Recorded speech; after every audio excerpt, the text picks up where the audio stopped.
Halo sahabat Ruang Suka, kembali lagi bersama kami di channel YouTube Ruang Suka bersama saya Subhardianuka. Hari ini kita akan berbincang-bincang terkait sertifikasi kompetensi di bidang hukum. Saat ini kita sedang bersama Abangda Andriansah Tiwarman SHMH. Beliau adalah Presiden Direktur Justisia Training Center dan Direktur Lembaga Sertifikasi Profesi Justisia. Selamat siang Bang Andriansah. Siang. Oke, kembali lagi kemarin kita sempat berbincang-bincang mengenal lebih dekat Bang Andriansah. Pada kesempatan ini kita akan membahas terkait dunia sertifikasi. Mungkin ini masih awam. Jujur saya juga, walaupun saya juga kuliahnya dulu di bidang hukum Bang, tapi saya masih sedikit apa sih membedakan orang ikut pelatihan sertifikasi dan tidak gitu. Mungkin ada nanti beberapa syarat-syaratnya bagaimana, karena orang awam bahkan taunya profesi itu ya jaksa, hakim, pengacara, betul, dan lain-lain gitu. Padahal sertifikasi itu banyak banget gitu loh. Bahkan banyak orang yang butuh pengakuan untuk ikut sertifikasi. Kemarin saya sempat lihat-lihat ya, kayak di media sosial ataupun nyari, jadi banyak yang dia titelnya tuh sampai 20-an. Nah, ada yang titelnya memang dia gelar akademik, ada yang non akademik. Nah, non akademik ini kan kayak sertifikasi gitu kan Bang ya. Kalau nggak salah Bang ya. Jadi sampai 20-an gitu. Ini apa sih istimewanya gitu loh Bang. Nah, kebetulan beliau ini kan direktur langsung LSP Justisia. Mungkin kita akan tanya-tanya sedikit gitu loh. Gimana sih Bang gambaran terkait LSP Justisia gitu. Dia ngadain apa aja, mungkin Abang bisa jelaskan sedikit, mengadakan sejenis sertifikasi apa gitu loh. Mungkin bisa dijelaskan Bang Andri. Oke, mungkin sebelumnya makasih ya Badri udah diundang lagi. Ini luar biasa nih Suka Hukum ya. Ruang Suka ya. Ruang Suka kalau di YouTube-nya, jadi harus rame-rame di subscribe nih, apalagi buat teman-teman yang latar belakangnya hukum. Jadi berbicara tentang sertifikasi, sebenarnya kita berbicara tentang pengakuan ya. Tapi mungkin koreksi sedikit, kita tidak sebut itu sebenarnya gelar, lebih ke identitas. Karena kalau gelar itu gini rumusnya. Contoh kita sarjana hukum, magister hukum. Sampai kita di batu nisan pun, tetap kita boleh cantumkan SH, MH, doktor bisa. Tapi kalau identitas atau kompetensi seseorang, itu adalah kompetensi yang selalu harus diuji kembali. Contoh, SIM, surat izin mengemudi, itu per 5 tahun harus perpanjang kan? Karena bisa saja sekarang kita misalnya Badri punya SIM, dia lulus nih sekarang, ternyata setelah 5 tahun nggak pernah lagi nyetir mobil. Nah, bisa jadi nggak bisa kan lagi nanti. Gitu juga nanti kompetensi itu harus diuji kembali. Memang masih punya nggak? Jadi kalau berbicara tentang sertifikasi itu tadi kan yang mengeluarkan ada dari universitas, ada yang kita kenal namanya Badan Nasional Sertifikasi Profesi. Nah, BNSP ini memiliki perpanjangan tangan yang namanya LSP, Lembaga Sertifikasi Profesi. Nah, LSP ini dilisensi dulu oleh BNSP, itu juga sama berlaku selama 5 tahun, baru dia bisa mensertifikasi tergantung ruang lingkup dan skema yang dimiliki. Contoh kalau LSP Justisia itu di bidang hukum. Di mana dia tidak bisa berdiri sendiri, dia ada LPK-nya. LPK-nya itu adalah Justisia Training Center. Jadi ada bidang-bidangnya, sertifikasinya apa, skemanya apa ya. Contoh merancang kontrak, contoh konsultan hukum pertambangan dan beberapa sertifikasi. Ada pengacara pajak juga itu masuk sertifikasi. Ada konsultan hukum perpajakan ada juga. Jadi dia nanti akan diuji, dia ada sertifikasinya di situ. Bang. Kalau misalkan nih Bang, pengacara pajak ya itu ada sertifikasi juga. Itu mekanismenya gimana sih Bang? Kalau online ya, kita ada online ada offline. Kalau offline ya, apakah harus misalkan nih harus ikut pelatihan selama 10 jam misalnya aturannya, atau harus bagaimana gitu loh? Dan ada nggak sih masa berlaku? Ini kan Abang analogikan kayak SIM ya. Artinya ada jangkauan. Nah, ada masa berlaku. Apakah di sertifikasi ini, anggaplah dalam hal ini sertifikasi pengacara pajak ya? Kita bilangnya konsultan hukum ataupun kuasa hukum ya. Karena kalau pengacara itu beda. Itu kita tunduknya ke undang-undang advokat. Gitu. Anggaplah konsultan hukum yang tersertifikasi. Betul. Nah, ada nggak sih masa berlakunya 10 tahun nih? Atau berapa tahun nih? Kalaupun mau perpanjang, gimana? Apakah dia harus ikut pelatihan lagi atau hanya bayar apa gitu loh. Kalau SIM kan latihan dari awal. Betul. Jadi gini, untuk sertifikasi ini lebih ke spesialisasi ya. Jadi kalau untuk pada dasarnya untuk kalau pengacara ataupun advokat tersendiri itu kita tunduk ke undang-undang advokat gitu ya. Jadi udah ada undang-undang yang mengatur. Tapi kalau spesialisasinya tentang perpajakan dan yang lain sebagainya, terutama kompetensi-kompetensi yang memang memerlukan pengakuan. Yang perlu dipahami pertama adalah sekarang ya kita mengetahui ya konsultan hukum itu makin banyak. Apalagi dengan sekarang hampir semua organisasi advokat bisa melakukan sumpah di pengadilan, otomatis semakin banyak keluaran-keluaran fakultas hukum itu yang misalnya menjadi konsultan hukum, advokat dan lain sebagainya. Ibaratnya seperti profesi dokter aja, kita butuh spesialisasi. Ada spesialis bedah, spesialis anak dan lain sebagainya. Jadi sebenarnya sertifikasi itu lebih ke sana. Dia apa sih spesialisasinya? Nah, kalau tadi pertanyaannya itu gimana prosedurnya? Setiap skema prosedurnya berbeda-beda. Ya, ada dia harus pelatihan 5 hari, baru nanti akan ujian, bisa online ataupun offline, dan memperpanjangnya seperti apa. Kalau sertifikat kompetensi yang dari lisensi BNSP itu dia berlaku selama 3 tahun. Dan mekanisme perpanjangannya ada beberapa cara juga. Ya, ada nanti namanya metode ujinya, ada portofolio ataupun observasi. Kalau memang dia menjalankan selama 3 tahun itu ya kayak tadi. Dia selama 5 tahun yang SIM tadi, ini biar gampang kita pahami ya. Dia sering memang udah nyetir mobil, udah biasa. Jadi tinggal perpanjang udah beres atau udah ada. Tapi kalau memang dia tidak pernah, ya perlu diuji lagi. Nah, kalau memang tidak pernah ya, tapi kalau dia misalnya memang dari pelatihan, dia bisa ikut pelatihan kembali atau dia ujian lagi di LSP itu dengan persyaratan-persyaratan yang diatur oleh LSP. Dan kita bisa jadi dia sekarang lulus 3 tahun lagi pas tes dia tidak lulus, belum kompeten. Kalau di LSP istilahnya kompeten atau belum kompeten. Bukan lulus tidak lulus. Jadi itu masa berlakunya ada selama 3 tahun. Plus, nah ini tambahnya karena tadi Badri membahas tentang pajak. Saya mungkin ini agak meluruskan sedikit ya. Sebenarnya istilah pengacara pajak itu tidak dikenal di Indonesia.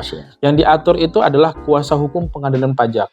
Dan itu ada peraturan Menteri Keuangannya. Salah satu syaratnya adalah memiliki pengetahuan di bidang perpajakan atau pengetahuan di bidang bea cukai. Jadi di pengadilan pajak ada 2 izin kuasa hukum. 1 izin kuasa hukum di bidang perpajakan, yang kedua izin kuasa hukum di bidang bea cukai. Nah, itu mereka harus punya tuh kemampuan yang seluas-luasnya itu bisa dibuktikan dengan ijazah, bisa dibuktikan dengan brevet atau sertifikat keahlian, nanti didaftarkan. Nah, kalau di situ berlakunya 2 tahun, Mbak. 2 tahun. 2 tahun. Nanti 6 bulan sebelum habis itu kita bisa perpanjang. Kalau sudah habis masa berlaku belum diperpanjang, kita harus urus kembali dengan beberapa persyaratan tertentu lah yang diatur oleh peraturan Menteri Keuangan. Karena pengadilan pajak itu kan dia 2 kaki di Mahkamah Agung dan juga Menteri Keuangan. Jadi itu mungkin buat karena banyak yang bertanya pengacara pajak dan lain sebagainya. Sumpah untuk pengacara pajak itu tidak ada. Yang ada adalah izin kuasa hukum di bidang perpajakan dan izin Bang ya. Izin kuasa hukumnya. Mungkin jadi ini buat edukasi juga buat teman-teman. Jujur saya juga nggak memahami juga Bang. Jadi saya dapat ilmu baru juga dan teman-teman semua jadi lebih paham nih. Jadi nggak ada pengacara pajak, adanya kuasa hukum pengadilan pajak. Cuman kalau ingin menamakan diri sebagai pengacara pajak, spesialisasi nggak ada. Tapi kalau secara redaksi yang diatur dalam undang-undang, adanya kuasa hukum bilang pengadilan pajak. Karena kalau pengacara itu hanya yang ada diatur di undang-undang advokat. Betul. Seperti itu. Ada nggak sih Bang yang mengistimewakan kenapa sih orang ini harus ikut sertifikasi gitu loh? Apakah kalau dia nggak ikut sertifikasi dia nggak jadi keren susah misalnya kalau lawyer ya? Kau harus ikut nih, kalau nggak ikut nanti rugi loh gitu. Ada nggak sih gitu? Ya, Abang balikin lagi ke SIM tadi. Badri kalau mau nebeng sama Abang, terus Badri baru kenal nih sama Abang. Terus Badri minta tolong, bisa nggak nyetirin mobil gue? Misalnya Badri punya mobil nih. Oh bisa gitu. Yang Badri tanyakan pertama apa? SIM. Kalau Abang nggak punya SIM, mau nggak ngasih Abang kunci Ferrari-nya Badri yang di bawah itu gitu kan? Mau nggak? Lecet kan? Tapi kalau Abang bilang ada SIM gitu. Walaupun Badri belum pernah lihat Abang nyetir, tapi kalau Abang udah punya SIM, yakin nggak? Ada pengakuan dari negara, memberikan surat izin mobil. Jadi rumusnya itu. Jadi gini, tidak ada kewajiban sebenarnya. Ada titik-titik tertentu memang ada kewajiban. Tapi contoh kayak pengadilan pajak tadi ada IKH-nya. Mediator harus terakreditasi Mahkamah Agung, terdaftar. Tapi kita kan, ya mohon maaf saya sebut nama, kita kan bukan Hotman Paris, Bat.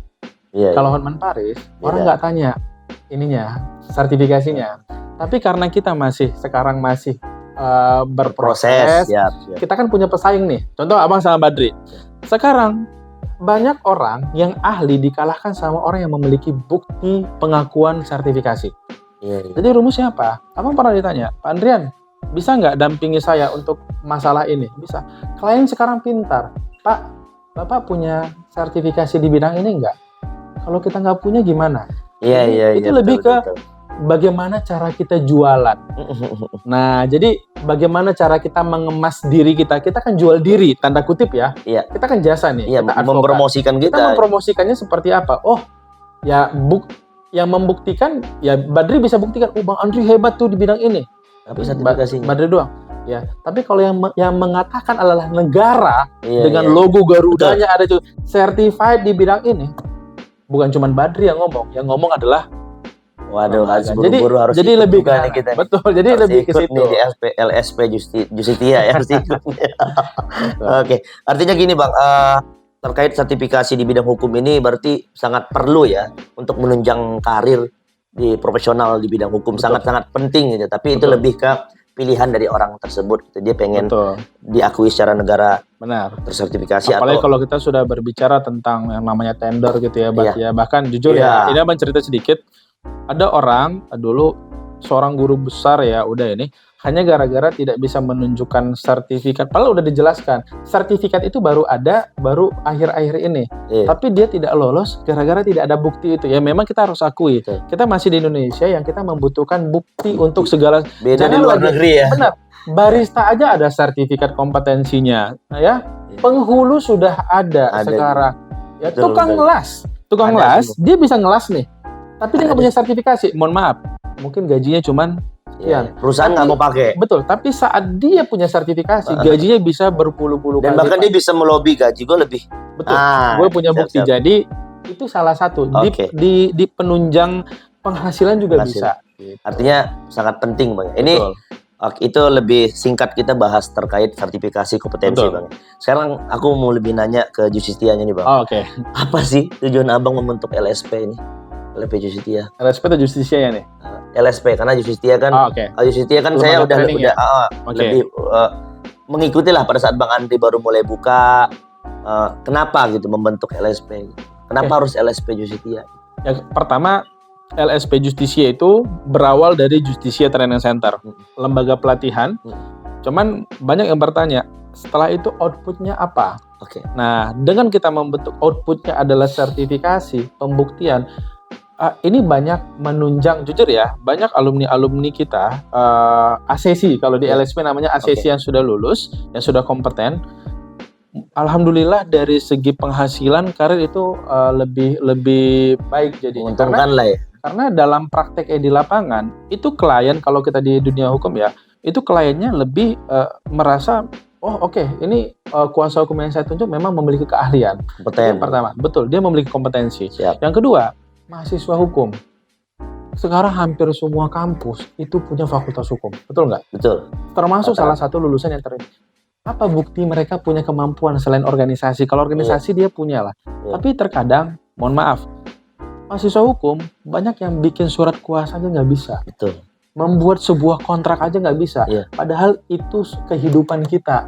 Betul. Ya kita kalau mau dapat dana kan tanda tangan kuasa, honor. Gimana kuasanya nggak ada? Gimana bikin perjanjian segala macam? Mau cair kan? Betul. Jadi kita dilatih juga di lembaga pelatihan, terus diuji. Oh ini memang orang yang memiliki kompetensi. Jadi intinya biar kita orang-orang hukum ini punya satu wadah yang bisa mengakui dari negara memperoleh pengakuan kita memiliki kemampuan. Karena rumusnya bukan hanya kita memperoleh ingin mengambil belajar agar dapat kompetensi, tapi orang yang sudah ahli tapi belum memiliki pengakuan, belum ada legitimasi yang dia miliki, itu bisa diuji untuk nanti memperoleh pengakuan dari negara melalui LSP tadi. Siap. Kalau itu tadi aku tanya apa tujuan Abang membentuk LSP. Kalau sekarang Abang kan sebagai salah satu founding father dari LSP di bidang hukum ya. Iya. Apa sih tantangan abang yang abang rasakan terhadap LSP Justistia ini gitu? Oke. Ada nggak sih tantangan besar? Mungkin oke, itu jelas. Nanti ada pertanyaan yang lebih menarik lagi. Pastinya ada ya, karena gini, setiap perubahan pasti ada pro dan kontra. Ya, tidak semuanya juga menerima, makanya abang dalam membuatnya tidak mengganggu profesi yang ada. Contoh, kita tidak bikin sertifikasi kalau misalnya dia advokat, ya, dan ada beberapa yang lain yang memang sudah diatur oleh undang-undang, tidak. Kita memang murni mengambil sertifikasinya. Contoh, certified contract drafter, merancang kontrak. Apakah yang merancang kontrak harus sertifikasi? Sebenarnya tidak. Ini biar kita luruskan, tidak. Tapi saat orang memiliki sertifikasi, dia kan punya nilai plus. Nilai plus. Dia ada nilai plus. Oh, dia kan tahu strukturnya seperti apa. Jadi lebih ke nilai plus tadi. Nah, sekarang kita tinggal pilih. Kita mau jadi orang yang punya nilai plus atau tidak. Itu kan pilihan kita. Nah, kalau tantangan pasti ada. Yang menolak ada.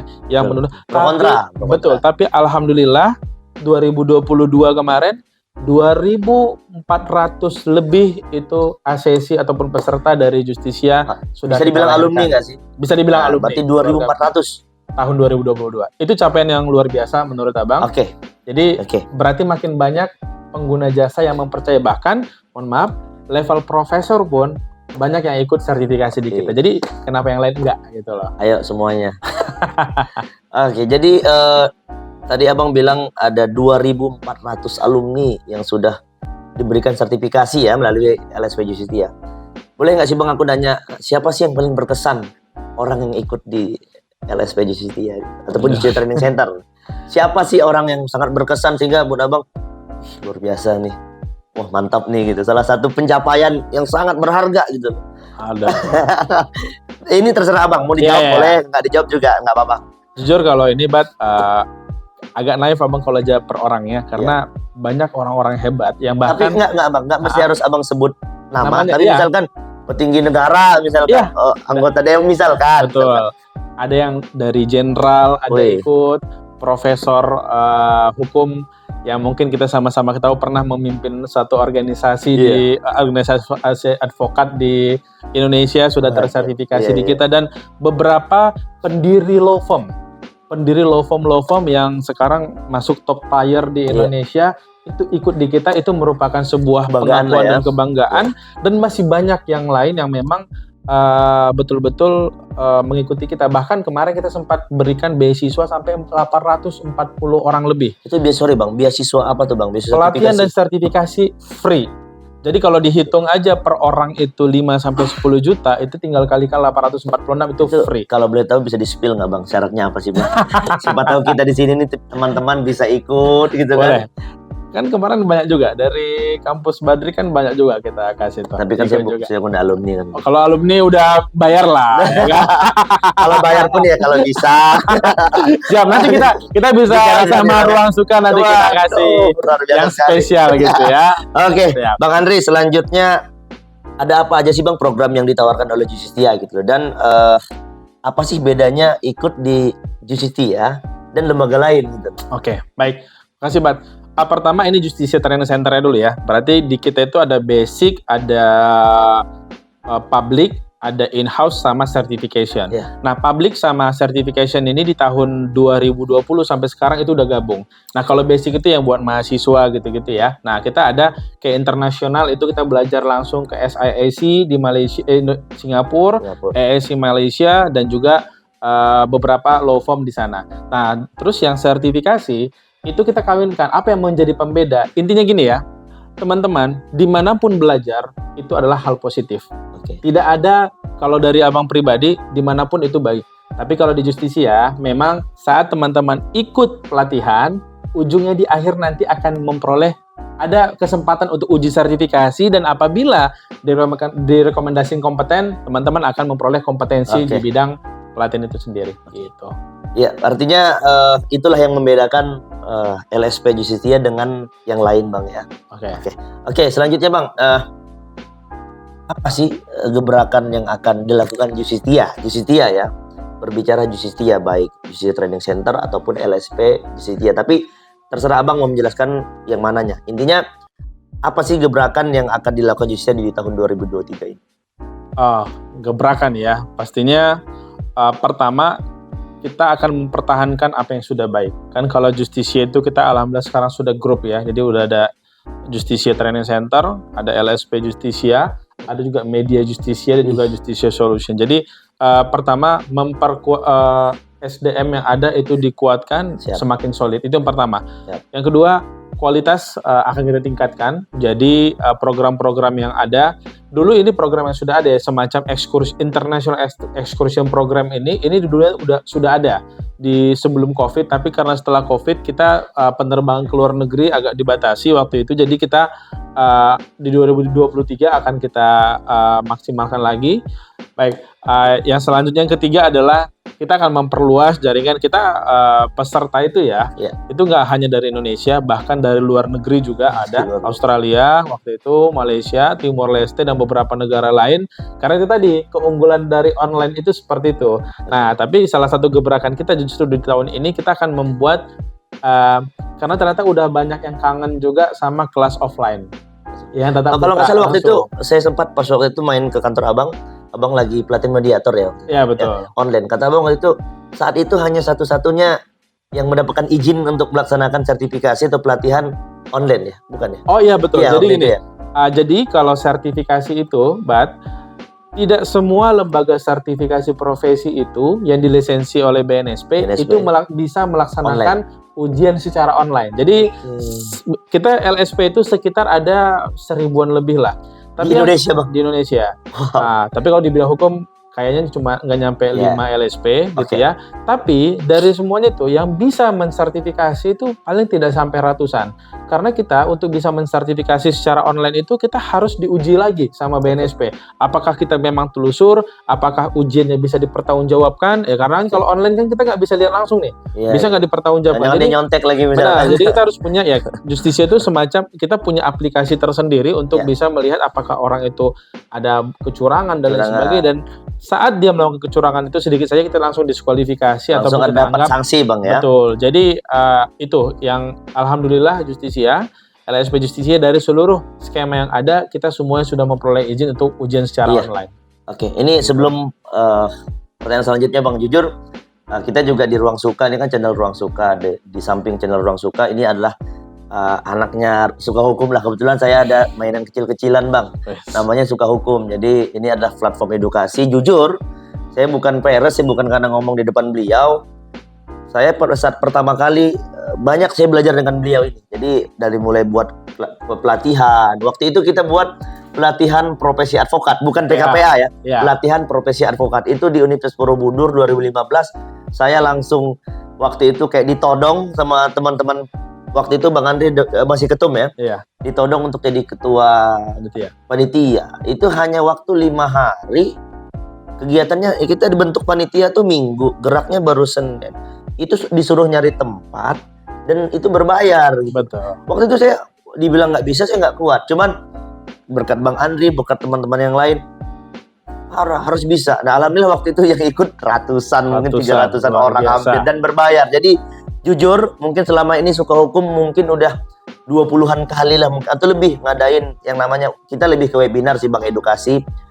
Itu banyak saya belajar dengan beliau, terinspirasi gitu loh. Sampai dulu saya sempat jadi salah satu calon di Borobudur, salah satu organisasi yang mendukung pada saat itu, merancang strategi segala macam tuh ya beliau ini juga. Jadi saya banyak tanpa disadari banyak belajar dari beliau. Oke, selanjutnya Bang, pertanyaan sedikit lagi Bang ya. Seberapa optimis sih Abang dalam perkembangan Justisia dan grup di 2003 ini? Oke, baik. Sebelumnya tadi, dulu kan beliau yang belajar gitu ya. Kalau sekarang kita yang banyak belajar juga. Ini anak muda yang energik ya, karena saya kenal Badri juga, ini luar biasa. Saya sering tuh kalau anak-anak mahasiswa datang saya bilang, contoh ini salah satu contoh ya, dari kita sama-sama dari daerah lah ya. Berjuang di ibu kota, makan nggak makan gitu ya. Jadi sama-sama lah perjuangannya seperti apa. Jadi sejauh mana optimisnya? Pasti optimis banget, karena apa? Makin kesini makin banyak yang membutuhkan dan menyadari pentingnya sertifikasi. Nah itu tadi ya, kita bukan Ya mohon izin Bang Hotman, maaf ya saya sebut-sebut namanya. Kita bukan Hotman Paris, kita bukan Hotman Sitompul yang gitu. punya udah nilai jual betul, yang sekali. mungkin tanpa, tapi ya jujur aja, banyak dari law firm besar itu walaupun bukan partnernya langsung yang ikut, tapi dia mengirimkan perwakilan untuk memperoleh sertifikasi di situ. Jadi makin banyak yang menyadari pentingnya sertifikasi. Jadi saat mereka makin menyadari, saat mereka mengetahui apa manfaatnya, ya disitulah Justisia, LSP Justisia berperan. Silakan. Optimis loh ya. Betul. Kita ini tapi nggak usah disebut di sini. Kita selalu mengembangkan skema-skema yang ada. Jadi sekarang skema yang ada itu ada 11. Insya Allah di tahun ini kita sudah 18. Tapi tanggal mainnya nanti dilihat di YouTube atau Instagram kita aja. Bisa diikuti apa yang baru di LSP Justisia, dan kita akan terus memberikan kontribusi terbaik untuk negara, dan yang pastinya kita akan lahirkan atau ciptakan skema-skema baru yang memang dibutuhkan oleh pasar. Seperti itu. Mungkin teman-teman juga kalaupun mau kepoin terkait Justisia Training Center ataupun LSP Justisia, bisa di Instagramnya, dan juga ada YouTube-nya juga apa Bang? Justisia Training Justisia Official. Nanti mungkin teman-teman bisa bantu subscribe juga. Pertanyaan terakhir Bang. Sekarang kan Justisia udah besar Bang ya. Ada nggak sih cerita yang paling memorable banget gitu untuk Abang yang sebagai pendirinya dan pengembang Justisia langsung gitu dan grup gitu loh? Ulang tahun ke-6 itu merupakan makna yang terbesar ya untuk Justisia. Kenapa? Abang tuh dari dulu punya rumus, bisnis itu kalau kita bisa paling hanya 5 tahun. Jadi memang deg-degan kemarin ini bisa nggak ya Justisia ngelewatin tahun ke-5 gitu ya. Nah jadi apalagi mengingat yang dulu ya kayak ya kita sempat jatuh bangun, bahkan ya Abang sempat nggak punya duit lah dulu buat makan. Titik terendah lah. Akhirnya tidur di kantor karena nggak bisa bayarin kosan lagi gitu kan. Tapi ternyata Tuhan itu sayang gitu. Nah itu tadi, karena pernah melakukan kebaikan-kebaikan itu tadi, mungkin Tuhan nguji, tapi tetap Dia angkat kita. Jadi dengan ulang tahun ke-6 kemarin ini maknanya besar, berarti Justisia bisa bertahan dan harus bisa memberikan yang terbaik sebagai Crystal of Law Education. Ya luar biasa sekali ya Bang ya. Siap. Ini pertanyaan terakhir sih Bang. Ya mungkin ini udah lama banget kita bincang-bincang Bang. Cuman pengen tahu sih Bang. Banyak banget yang pengen tahu mungkin. Bukan cuman aku doang. Apa sih Bang tips dan triknya gitu loh Bang. Supaya bisnis Abang ini bertahan dan terus berkembang hingga saat ini. Oke, baik, makasih Bat. Ini mungkin nggak cuman untuk bisnis Abang ya, tapi dalam hal kehidupan kita dan hal-hal yang lainnya. Ini sih yang Abang sering pegang teguh ya. Yang pertama harus konsisten. Konsisten, Justisia selalu menghadirkan pelatihan yang memang sesuai kebutuhan, dan kita konsisten dengan jadwal. Kita itu jadwal kita 1 tahun itu sudah ada. Jadi bukan tiba-tiba kapan pengen bikin kita laksanakan, tidak. Jadi dalam 1 tahun alhamdulillah udah ada, Bang, ya? Betul. Alhamdulillah dari tahun 2021 sampai 2022 tidak ada agenda kita terselenggara 100%. Jadi tidak ada yang reschedule, tidak ada yang batal, alhamdulillah ya. Itu yang meningkatkan kepercayaan orang kepada kita sebagai pengguna jasa. Yang kedua adalah kita berkomitmen. Komitmen untuk memberikan pelatihan yang terbaik. Berkomitmen memberikan kualitas terbaik dalam setiap pelaksanaan kegiatannya. Contohnya apa? Contoh dalam jumlah peserta. Kita pernah ada satu angkatan, itu pendaftar itu membludak. Kita kan biasanya maksimal per kelas itu 25-30. Tapi ini pendaftar hampir 100 orang. Kita walaupun Zoom, orang bilang ya, wah Zoom enak dong, mau 100 orang juga muat gitu. Tapi Justisia kita memberikan treatment yang berbeda. Kita pecah kelas ini menjadi 3. Karena saat kita gabungkan, pasti ada hak-hak orang yang tidak tersampaikan. Dia ingin bertanya, tapi karena memang banyaknya orang, waktu tidak cukup, nggak bisa maksimal. Sehingga kita lebih memilih, tanda kutip ya, kita mengurangi profit yang harusnya terdapat ke 100 orang, tapi kualitas tetap terjaga. Itu yang membuat alhamdulillah sampai sekarang Justisia tetap dipercaya. Yang ketiga atau yang terakhir ya, sebenarnya banyak, tapi ini yang paling penting juga, mau mendengarkan apa masukan dari pengguna jasa ataupun klien. Oh Pak Andrian begini begitu. Insya Allah apa yang disampaikan baik itu dari pengguna jasa, dari tim, dari narasumber, kita biasanya akan evaluasi. Jadi kita jangan merasa hebat sendiri. Karena Abang secara pribadi juga, walaupun pimpinan di Justisia, kadang semua ide-ide bagus itu dari tim. Yang kira-kira idenya cemerlang, idenya ini, oh ya benar juga ya. Jadi kita sebagai pimpinan bukanlah orang paling hebat. tapi bagaimana menemukan ide-ide terbaik dari orang-orang hebat yang ada di sekitar kita. Jadi kita dengarkan, bahkan dari peserta pun kita dengarkan. Tampung, Bang. Karena dari kritik-kritik yang ada, kita perbaiki, kita sulap menjadi hal positif di masa yang akan datang. Gitu caranya untuk mempertahankan agar justisia tetap di hati para peserta. Penggemar setia ya. Gitu, betul. Saya dapat ilmu juga nih Bang. Saya dapat ilmu gitu.